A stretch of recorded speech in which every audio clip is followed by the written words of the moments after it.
Merci. Je vais essayer de vous donner un petit aperçu sur les traitements adjuvants des carcinomes de l'endomètre. Donc, ces carcinomes de l'endomètre, leur traitement repose sur la chirurgie, qui est la pierre angulaire. Cette chirurgie va préciser les différents éléments histopronostiques, donc à part le type histologique, l'infiltration endométriale du myomètre, le type histologique, le grade, la présence d'emboles vasculaires, la présence d'atteinte ganglionnaire. Donc, cette classification histopronostique va conditionner le pronostic de ces tumeurs et le pronostic va être variable en fonction du stade. Donc, pour mieux harmoniser la prise en charge thérapeutique en termes de traitement adjuvant, le consensus ESMO-ESCO-ESTRO a défini les classes du groupe pronostic. C'était une actualisation de la classification qui était utilisée au préalable. Et on a remarqué que dans cette classification, la présence d'invasion lymphovasculaire fait désormais partie de la classification des groupes pronostiques. Donc, je vais justifier l'indication du traitement adjuvant des cancers de l'endomètre par la présence de rechutes qui sont vues lors de l'évolution de ces tumeurs. Donc, ces rechutes augmentent en fonction du groupe pronostic.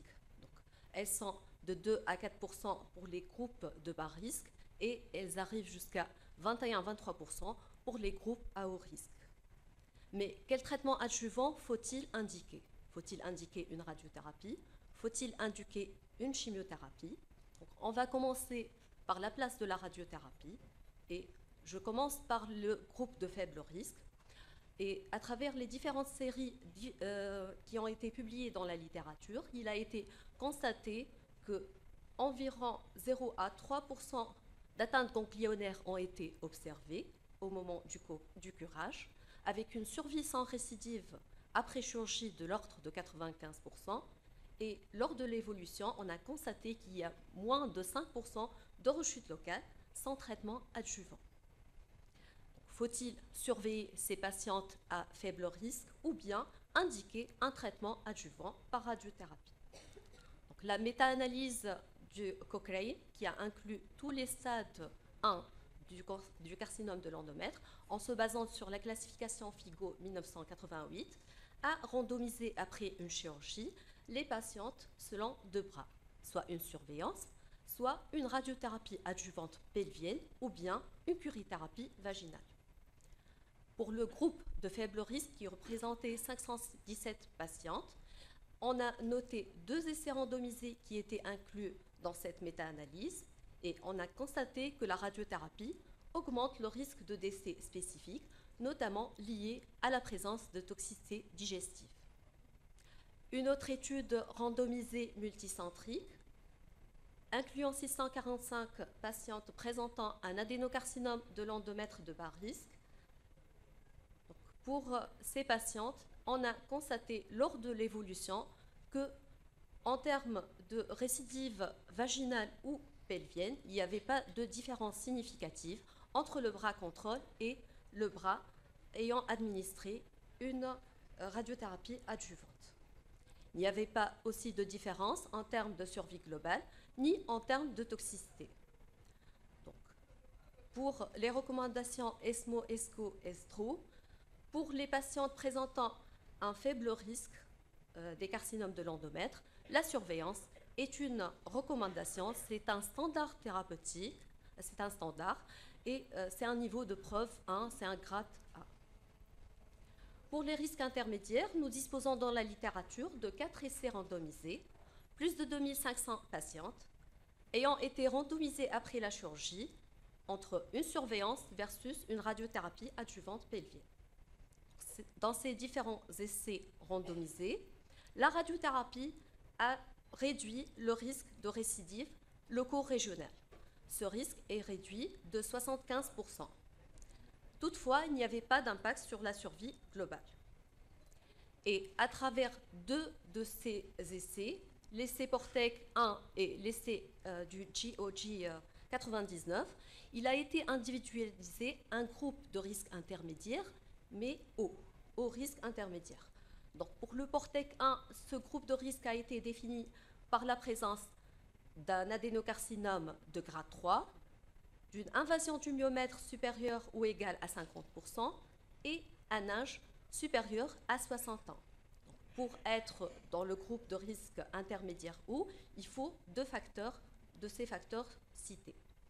Pour le groupe GOG, c'est la présence d'un grade 2 ou 3, la présence d'une invasion du myomètre supérieure au tiers externe, la présence d'invasion lymphovasculaire et, en fonction de l'âge, c'est la présence de 1, 2 ou 3 facteurs qui définit le groupe pronostic de haut risque intermédiaire.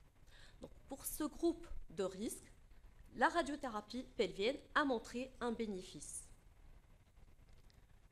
Donc, cette même méta-analyse de la Cochrane a intéressé 1770 patientes faisant partie du groupe de risque intermédiaire et il a été montré que la radiothérapie réduit le taux de rechute locorégionale avec un bénéfice absolu de 6%, mais sans impact sur la survie globale. Donc, la radiothérapie est devenue un standard thérapeutique pour le groupe intermédiaire, mais suite à la publication de l'essai PORTEC 2, qui est un essai de non-infériorité, qui a inclus ces patientes à haut risque intermédiaire, donc 427 patientes d'âge supérieur à 60 ans, et l'objectif primaire était l'étude des récidives vaginales. Les patientes ont été randomisées après la chirurgie entre une radiothérapie adjuvante pelvienne à la dose de 46 Gray versus une curithérapie vaginale. Et il a été constaté que, en termes de récidive pelvienne, les patientes ayant eu une curithérapie vaginale avaient plus de rechutes pelviennes, mais la différence n'était pas significative. Il y avait moins de toxicité gastro-intestinale dans le bras curithérapie et il n'y avait pas de différence significative en termes de survie globale. De ce fait, la curithérapie vaginale est devenue le traitement de choix pour les patientes présentant un carcinome de l'endomètre de risque intermédiaire. Pour ce risque intermédiaire standard, c'est la curithérapie vaginale. Aussi pour le risque intermédiaire haut, mais en l'absence de staging ganglionnaire et en présence d'invasion lymphovasculaire positive, la radiothérapie pelvienne peut se justifier.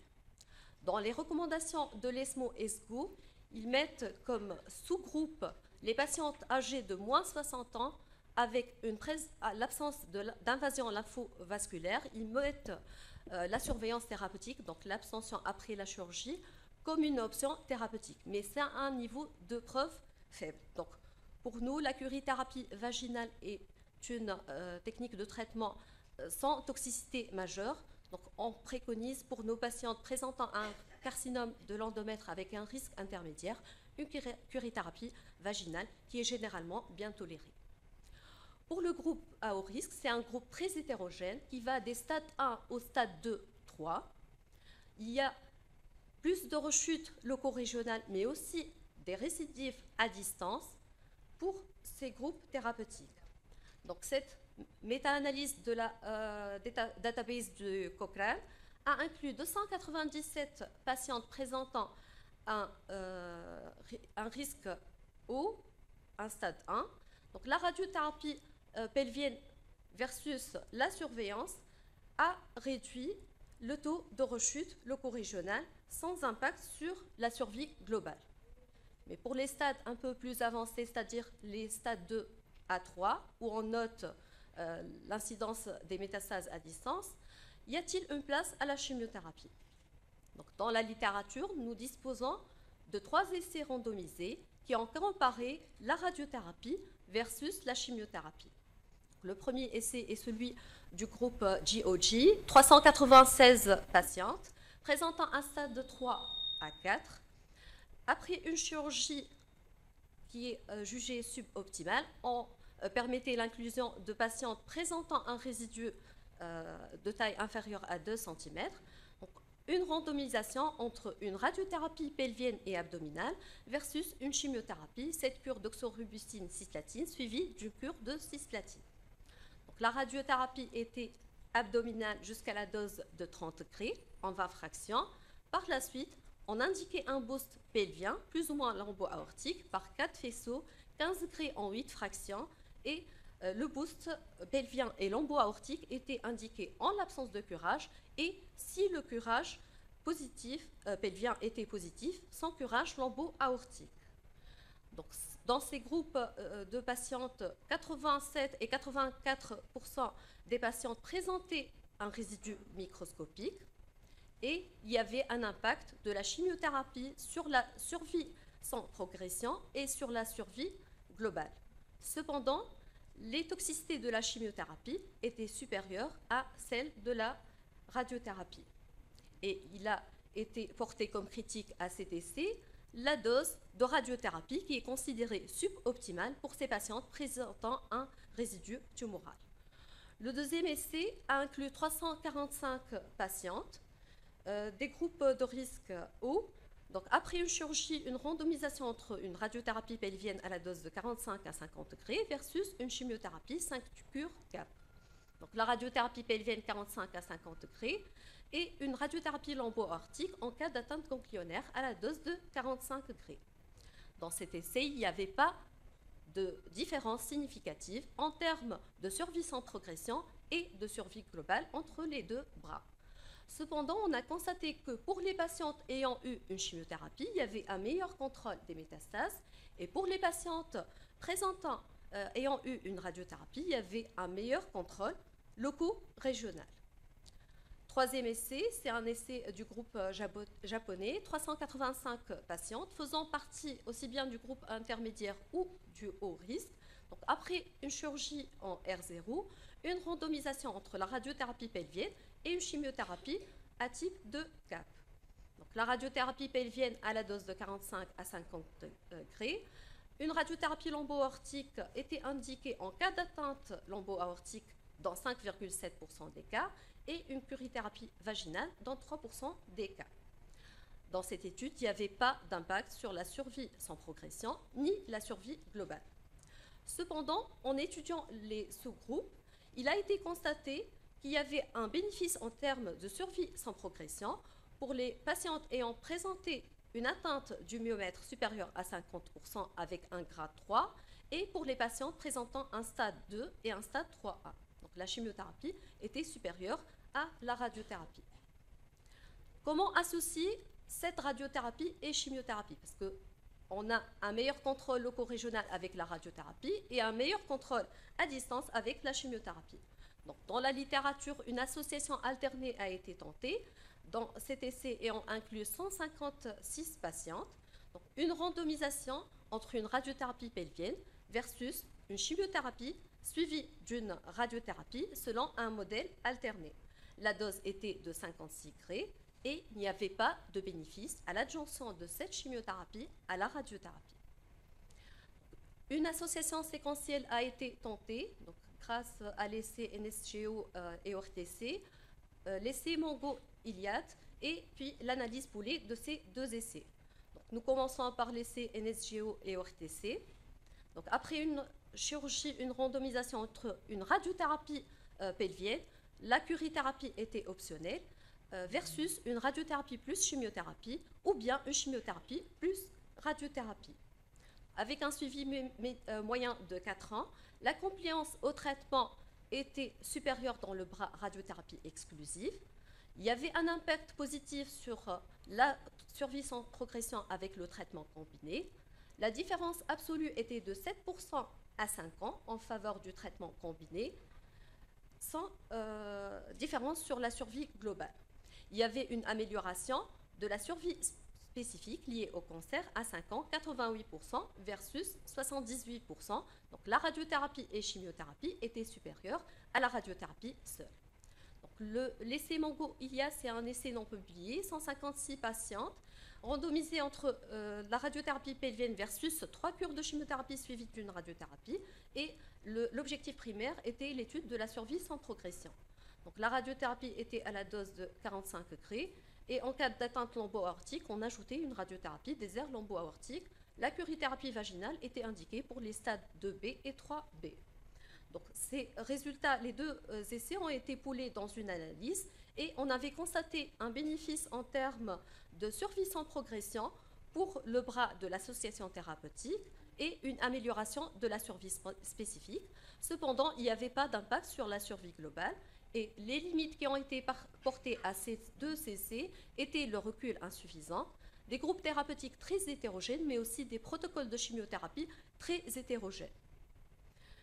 Vient ensuite l'association concomitante, radiothérapie et chimiothérapie. Donc, les résultats de l'essai Portec 3 viennent d'être publiés. C'est un essai de phase 3 multicentrique ayant inclus 660 patientes présentant un haut risque des carcinomes de l'endomètre, sans résidus macroscopiques. Et les deux objectifs primaires qui ont été étudiés, c'était à la fois la survie globale et la survie sans récidive, sans rechute. Avec un suivi médian de 60 ans, il y avait un impact de la radiothérapie-chimiothérapie concomitante sur la survie sans rechute, mais sans impact sur la survie globale.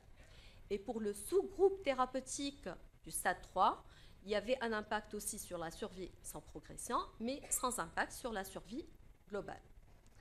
Pour les toxicités, elles étaient plus importantes, bien évidemment, dans le bras association thérapeutique. Il y avait aussi une légère altération de la qualité de vie qui disparaissait au bout de 18 à 24 mois dans le bras combiné.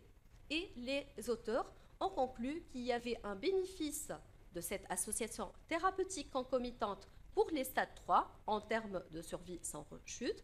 Cependant, l'amplitude du bénéfice observé pour les stades 1 et 2 ne justifie pas l'indication de ce traitement concomitant vu les effets indésirables, tardifs, liés à cette association thérapeutique. Donc, pour le groupe à haut risque, pour les stades 1, la radiothérapie pelvienne est le standard thérapeutique. Pour les hauts risques de stade 2, la radiothérapie pelvienne est associée à la curithérapie vaginale comme boost. C'est un standard aussi thérapeutique. Pour les hauts risques de stade 3, c'est une association radiothérapie et chimiothérapie. Et à travers les résultats de l'essai Portec 3, la radiothérapie et chimiothérapie concomitante semblent devenir un standard thérapeutique. Et pour les sous-types histologiques autres que le carcinome endométriose, qui sont réputés de haut risque, donc la chimiothérapie prime, mais on indique aussi la radiothérapie pelvienne. Donc, un petit mot sur les aspects techniques de la radiothérapie. Donc, la radiothérapie conformationnelle en 3 dimensions est devenue une technique standard.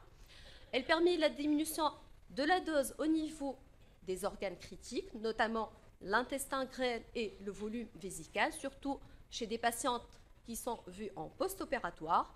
Elle permet une meilleure couverture du volume cible.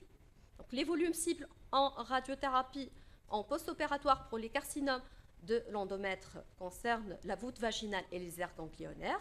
Donc, faut-il associer une curithérapie vaginale à la radiothérapie externe? Dans la littérature, nous ne disposons pas d'études randomisées comparant la radiothérapie externe seule versus la radiothérapie externe plus curithérapie, mais on a noté à travers les études rétrospectives que les taux de rechute vaginale variaient de 0 à 2,7% et les rechutes pelviennes de 0,3 à 4%. Il n'y avait pas non plus de différence en termes de rechute locale ou en termes de survie globale. Donc, il y a cette étude qui a été publiée à travers le registre, la database du National Cancer Institute, ayant inclus 12 988 patientes, et parmi lesquelles 5 005 patientes ont été traitées par une radiothérapie externe et une curithérapie vaginale de barrage. Donc, c'est pour les carcinomes de l'endomètre de stade 3. Et il a été constaté dans l'association thérapeutique radiothérapie externe et curithérapie qu'il y avait un impact positif en termes de survie globale, donc surtout en cas d'atteinte endocervicale ou bien du stroma cervical. Donc, cette curithérapie de barrage faisant suite à la radiothérapie externe pour les groupes de haut risque, pour les stades 2, voire les stades 3, peut être proposée pour ces patientes qui présentent une atteinte cervicale histologique. Faut-il irradier systématiquement les aires lombo-aortiques? Donc, au moment du diagnostic, avec une atteinte myométriale supérieure à 50% et avec un grade 3, le risque d'atteinte ganglionnaire est conséquent. Donc, dans les différents essais randomisés publiés dans la littérature, le curage était optionnel selon l'étude concernée et l'indication de la radiothérapie lombo-aortique n'était portée qu'en cas d'atteinte ganglionnaire avérée en lombo-aortique. Donc, en l'absence d'atteinte ganglionnaire lombo-aortique où il y a commune, la radiothérapie externe doit être limitée au pelvis. L'IMRT, la radiothérapie par modulation d'intensité, est une évolution de la radiothérapie conformationnelle. Donc, dans les cancers gynécologiques, nous n'avons pas trouvé d'études de phase 3 concernant les adénocarcinomes de l'endomètre. Cependant, toutes les études de phase 2 randomisées ont montré le bénéfice de cette technique en termes de préservation gastro-intestinale, donc préservation de la toxicité aiguë, et on peut recommander cette technique en termes de radiothérapie post-opératoire des carcinomes de l'endomètre. Comme perspective thérapeutique, il y a désormais l'étude génomique des carcinomes de l'endomètre avec la biologie moléculaire. Donc, il y a l'essai PORTEC 4.3 qui va randomiser les patientes suivant deux bras. Un bras indiqué sur les bases des facteurs isopronostiques, donc un traitement standard, comme on l'a vu dans cette présentation, versus un bras qui va individualiser le traitement en fonction du profil génomique et moléculaire. Donc soit une observation, soit une curithérapie vaginale, soit une radiothérapie externe. Donc si je peux conclure pour les carcinomes de l'endomètre de faible risque, le standard est une surveillance. Pour les risques intermédiaires, le standard est une curithérapie vaginale aussi bien pour le risque intermédiaire standard ou le risque intermédiaire haut. On peut indiquer la radiothérapie externe pour le risque intermédiaire haut en cas d'absence de staging ganglionnaire et en cas de présence d'invasion lymphovasculaire. Pour les stades de haut risque, pour les stades 1, la radiothérapie pelvienne est le standard thérapeutique. Pour les hauts risques avec un stade 2, c'est la radiothérapie pelvienne associée à une curithérapie vaginale comme boost. Pour les hauts risques de stade 3, c'est une association radiothérapie et chimiothérapie concomitante en se basant sur les résultats de l'essai PORTEC 3. Et pour les autres types histologiques, autres le carcinome endométrioïde, c'est la chimiothérapie et une radiothérapie pelvienne. Merci.